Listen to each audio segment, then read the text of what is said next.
First, you have some time to look at questions 1 to 5.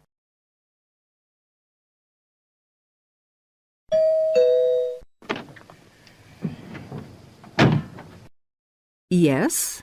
Oh, good morning, madam. I'm from Test139 Market Research. I'm doing consumer research in this area. I wonder if you'd mind telling me, do you use Test139 in your home? Pest-away? Oh, the insecticide thing. Well, yes, as a matter of fact, I do. What do you use it for, madam? Fleas, ants, cockroaches, woodworm? Oh, cockroaches. This is an old house, you see, and we often get cockroaches in the kitchen. I tried scrubbing and disinfecting, but it didn't seem to do much good. And then I heard a commercial about Pest-away, so I thought I'd try that. Was that on TV? No, it was radio, one of those early morning shows. You heard it advertised on the radio? Fine. And you say you use it in the kitchen. Do you use it anywhere else in the house? In the bathroom, say? Oh, no. We've never had any trouble anywhere else. We get the odd wasp in the summer sometimes, but I don't bother about them. It's the cockroaches I don't like. Nasty, creepy, crawly things. And you find Pest-away does the trick? Well, yes, it's quite good. It gets rid of most of them. How long have you been using it, madam? Oh, let's see. About 2 years now, I think. About 2 years. And how often do you find you have to spray? Oh, I give the kitchen a good spray round the skirtings and under the stove, you know, about every 6 weeks. Every 6 weeks or so, I see. Now listen and answer questions 6 to 10. About every 6 weeks. Every 6 weeks or so, I see. Where do you buy your Pest-away, madam? A supermarket? Chemist? Oh, no. I get it at the little shop at the end of this street. They stock practically everything. It means taking a bus if I want to go to the supermarket. Well, thank you very much, madam. Oh, could I have your name, please? Mrs. Edgerton. Mary Edgerton. That's E-G-E-R-T-O-N. E-G-E-R-T-O-N. And the address? The address is 12 Holly, Peterford. 12 Peterford. And may I ask your age, madam? Oh, well, just put down I'm over 50. As you like, Mrs. Egerton. And occupation? Housewife?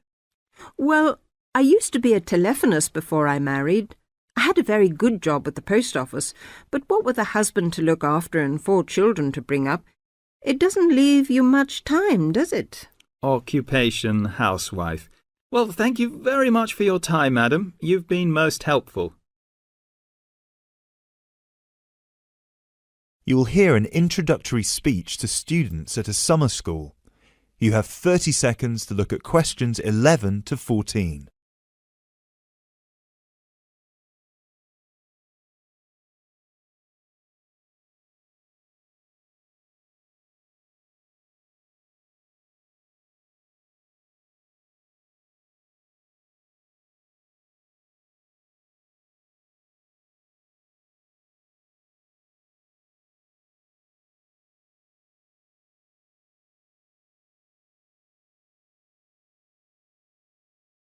Good morning, everyone, and welcome to Climb Summer School. Now, I know most of you have travelled a long way to get here, and you're probably looking forward to settling into your rooms. So I promise I won't keep you long, but we've got to get through this very brief induction just to make your stay here as pleasurable as possible. Now, as you can see, while we're located very close to the centre of London, we're actually quite cut off from the main road. And we've got plenty of space for our facilities and students. This was part of our founder's vision, Jasmine Climb, who thought that the best environment for teenage students would be a place that combines the comforts of a big cosmopolitan city with the beauty and serenity of a quiet, remote site. Now, back in 1983, when our school was founded, This all here was an abandoned warehouse, and the classes were held in the main building that you can see over there. There were no trees, no conifers surrounding the property. There wasn't even a main gate. It took years and a great deal of effort to get our school to where it is today. And I'm sure that if you take a look at page 34 in your brochures, where you can find a picture of what the school used to look like back then, you'll agree that the changes we've made are more than impressive. But it's not just the facilities that make Climb Summer School special, obviously, and I'm certain you already know this. Over the following 10 weeks, you'll receive an assortment of classes on a variety of topics, ranging from language, literature and poetry to creative writing, communication and project management. All of these modules have been designed to improve your chances of getting a place in the universities of your choice, while also giving you the opportunity to learn, excel, and of course also socialise with people from all over the world. I can tell you, just among the 30 of you, we've got about 21 different nationalities. So what happens now? First of all, I'll be handing out a map of the premises for you to have a look at, and explaining where everything is. Once we're done here, you'll all be taken to your rooms where you can unpack and relax for a couple of hours. And later on, we'll be having our first activity of the day, a mix and match lunch in the main hall, where you'll have the chance to meet your new classmates. Later on in the afternoon, we'll be handing out your first project assignments and splitting you into teams. And tonight we'll be having our very first film night, starting with an early 20th century special.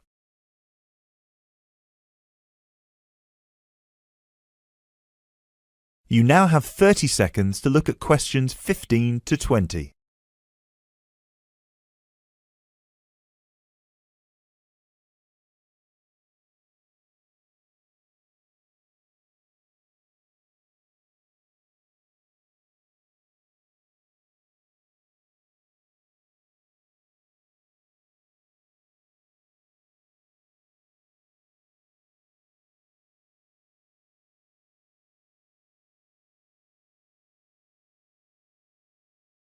So, let's get on with the map.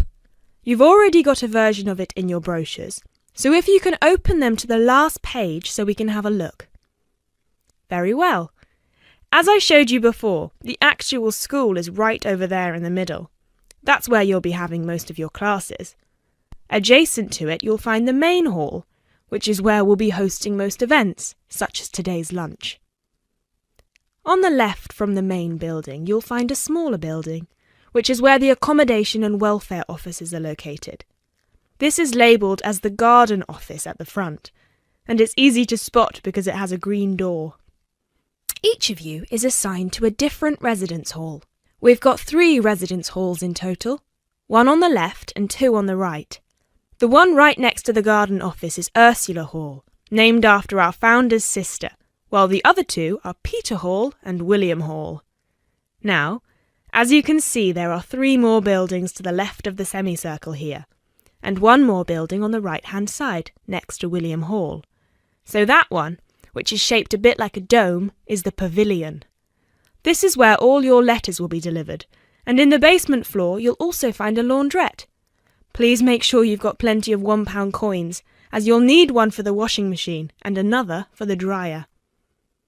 And that row of buildings on the left, the one closest to us here at the gate, is the canteen, where you'll be able to buy snacks as well as breakfast, lunch and dinner, on days when we don't have an event with food provided.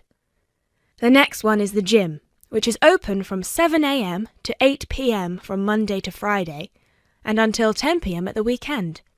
And the last building, right over there, is the study centre, where you'll find plenty of computers and books, as well as a great selection of DVDs and magazines that you can borrow with only a small refundable deposit of £5.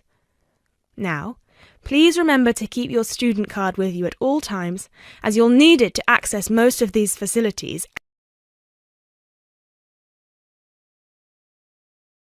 Now listen carefully and answer questions 21 to 26.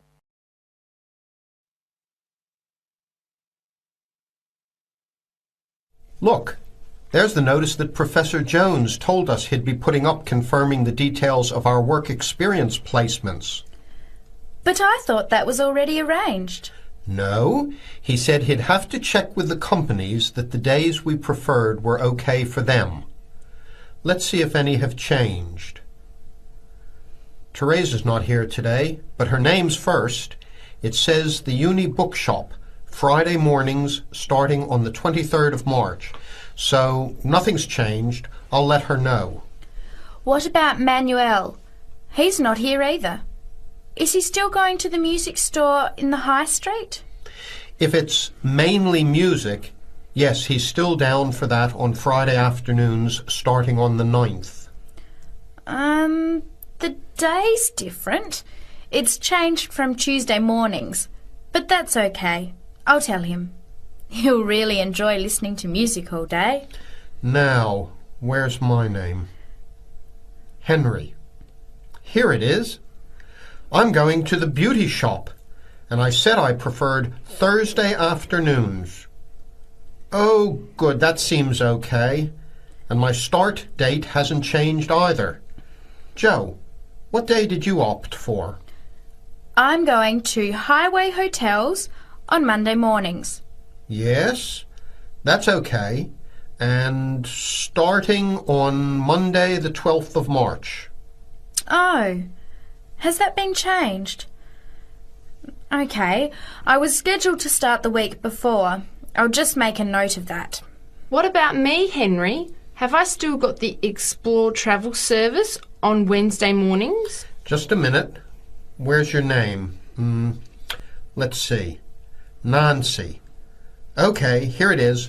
Explore travel on Wednesdays, yes, but afternoons, and starting date is Wednesday the 14th of March. Has the date changed? No, not the date, just the time, which is fine. I'll get to sleep in. You lazy thing, Nancy. Chris's name is next on the list. Gorgeous Gowns Fashions. What a name. Yes, it sounds good, doesn't it? I'm hoping he'll bring me some free samples.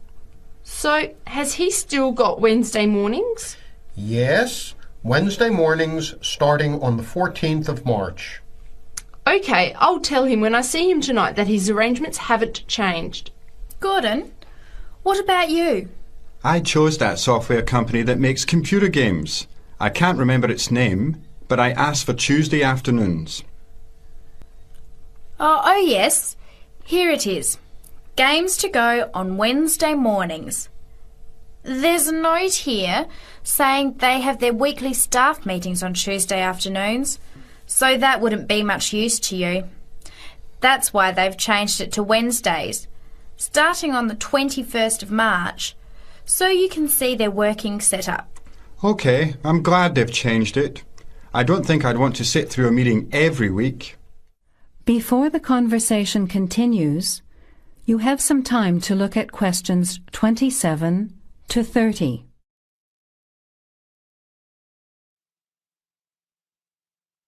Now, as the conversation continues, answer questions 27 to 30. Can someone remind me what time we have to get to our placement in the afternoons?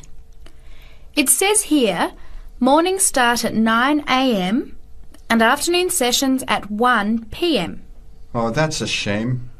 I thought Professor Jones was going to change it to 9:30 a.m. and 1:30 p.m. Yes, he did say that he'd try to make it later, but obviously that wasn't possible. By the way, just in case, what happens if we're ill or something and can't make it? Do we phone the college or the place we're going to? I think we have to phone the company first and then the college. Didn't you get the information sheet about work experience at our last seminar? No, I missed it because I had to go to the dentist. What else did it say? Well, we have to do a total of 24 hours altogether. So if we miss one of the arranged sessions, we have to organise another time to make up the hours. And he gave us details of the presentation we have to give about our work experience. Oh, really? What do we have to do?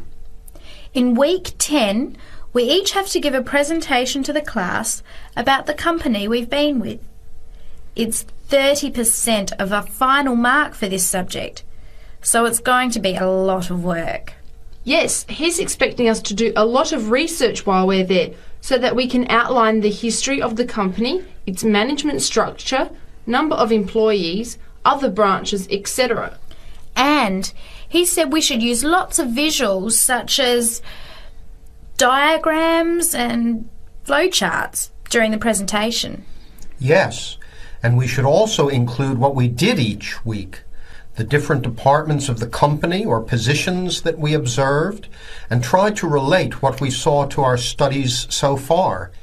He gave examples like management style, accounting systems, information technology, and so on. You were right. It sounds like lots of work. You will hear a lecture about English language. You have 30 seconds to look at questions 31 to 37.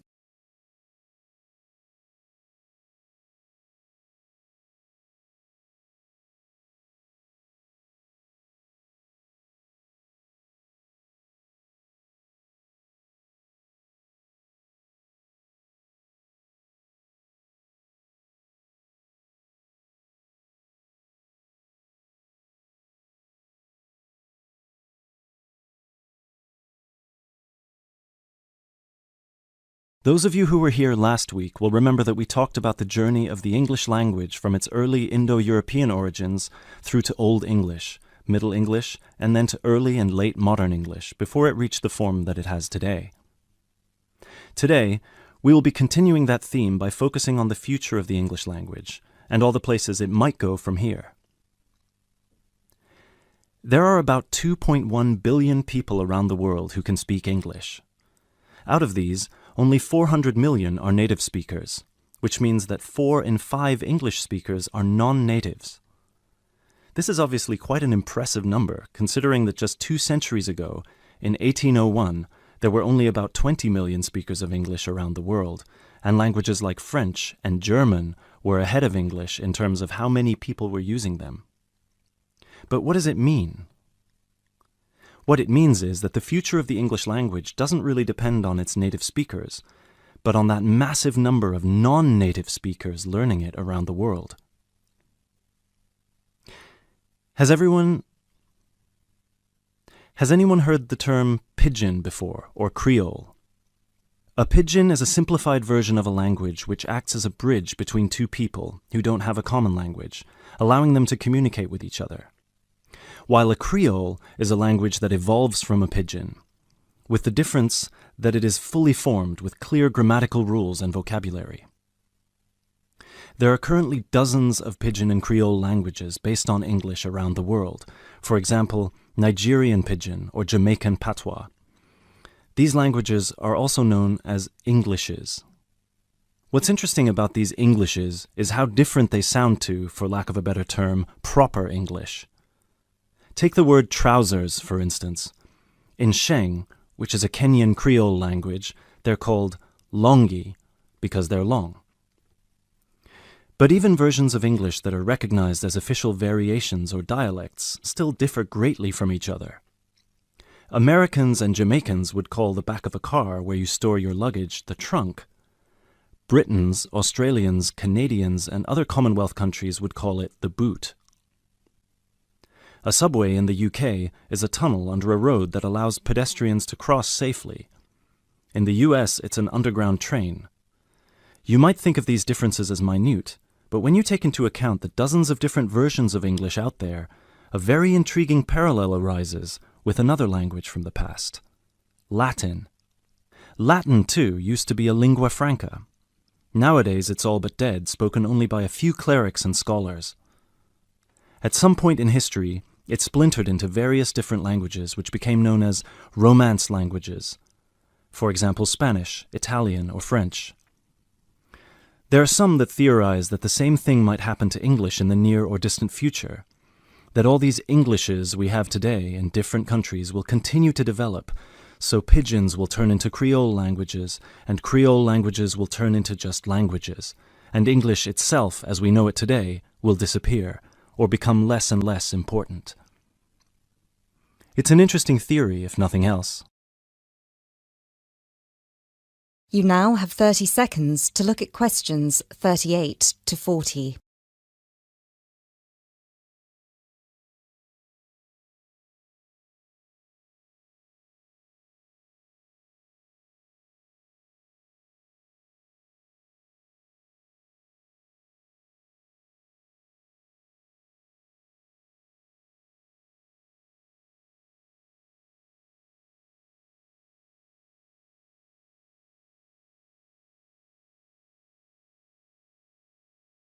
It makes sense that as English grows in popularity, countries, especially those with a strong sense of identity and tradition, will develop their own versions of the language, marked by the idiosyncrasies of their culture. Just think of the contribution of dialects such as Jamaican or South African English. In the past 50 years alone, they've added about 25,000 words to the English language. Most of these related to a local context that wouldn't have existed in English before the spread of colonialism. In terms of numbers, just those are enough for a brand new language. There are some flaws to this theory too, however. While it's true that Latin and English have a lot of similarities in terms of how they developed, or have developed throughout history, there is one big difference. We currently live in an era of globalization.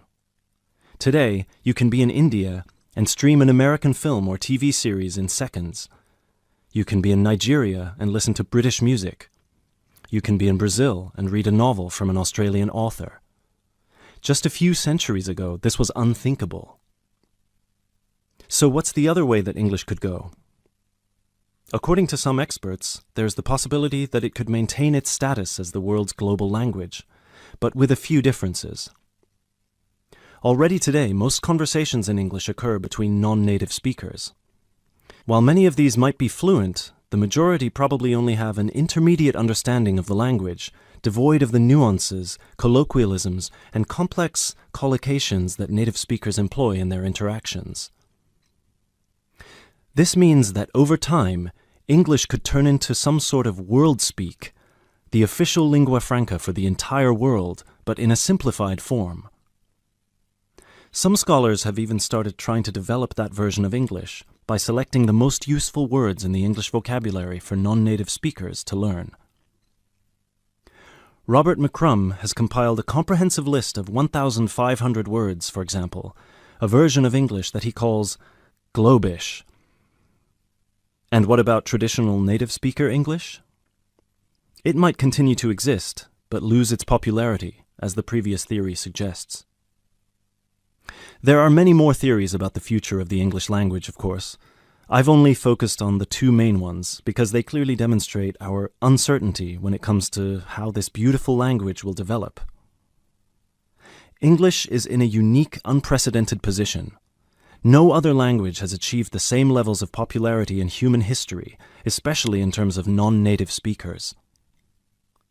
So, as this is clearly uncharted territory, only time will be able to tell us what will happen.